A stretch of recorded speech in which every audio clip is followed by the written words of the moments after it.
Crypto is running. Is this the end of the bear market, or is this just another bull trap?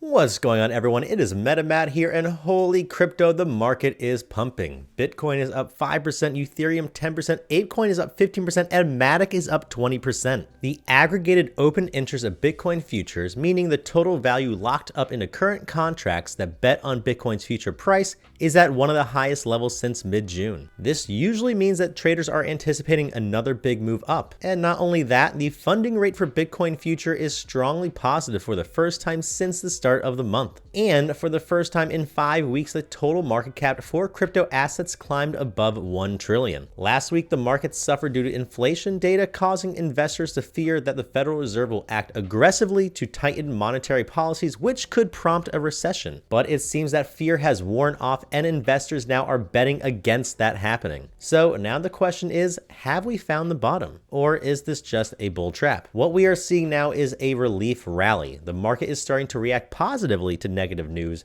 being the inflation data news last week, and that usually shows bullish strength and a signal that the short-term bottom could be in for now. However, crypto is a super volatile asset. The Bitcoin Fear and Greed Index has improved by 3 times what it was since June 18th. However, that was back when it was at its lowest levels in 4 years. So things might be looking better than last week or even last month. However, we are still at extreme fear levels, which is never good for volatile assets such as cryptocurrency. On top of that, crypto's second half might be determined by Ethereum's transition to proof of stake. Ethereum has seen a 30% rise in price over the last week due to optimism around the transition. However, the merge still does not have an official timeline. Core members have stated that if the final tests in the first half of August are a success, we can see the official merge as early as September 19th. If this proves successful, we might see some bullish energy around cryptocurrency. After all, Ethereum has a chance of being the institutional asset of choice if this merge goes through, which would mean that it is currently on sale. However, this merge has seen roadblock after roadblock, delay after delay in the past, so we never know what could happen. Any more delays could mean trouble to Ethereum prices and crypto in general. Also, we have developments this week around the 3 major crypto bankruptcy cases: 3 Arrows Capital, Voyager Digital, and Celsius Network. The hearings for those start this week. Investors will be watching this closely, as the lender's ability to pay back their customers will have a huge impact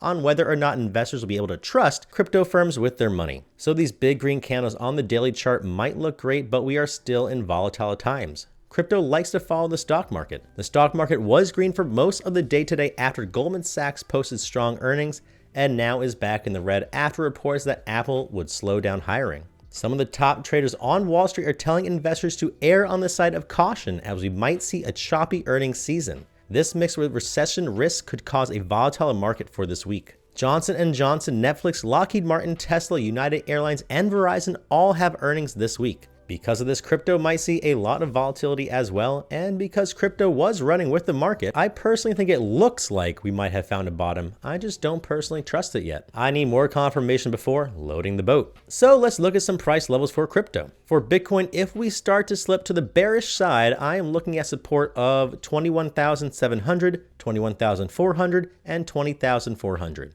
If we can get a solid bounce off of any of those, I can see this being a good entry, or as a good price to have stop losses in place if I'm currently in a trade and I'm playing with caution. However, if we continue to see bullish movement up from the current levels we are at, I'm looking at 22,700 and 23,200 as resistance levels. So if the prices hit those levels and I'm currently trading Bitcoin with caution, those would be the areas I would look to sell for profit. However, if I'm not in that trade already, those would be levels I would look at to start a continuation play at, meaning starting a position if it breaks those resistance levels, as strong breaks of resistance are typically bullish. I'd be surprised if Bitcoin goes below $20,000 this month. However, if it does, I see it being due to a big sell-off as opposed to it slowly trickling down to sub $20,000 range. So basically, I don't see it happening unless something drastic happens, in which case it could happen fast, which does happen a lot in the crypto market. It looks like MATIC, or Polygon, is outperforming the other meme coins, which means it is a great asset at the moment for day trading due to its volatility. Speaking of meme coins, I am currently trading APE Coin just like I trade my meme coins,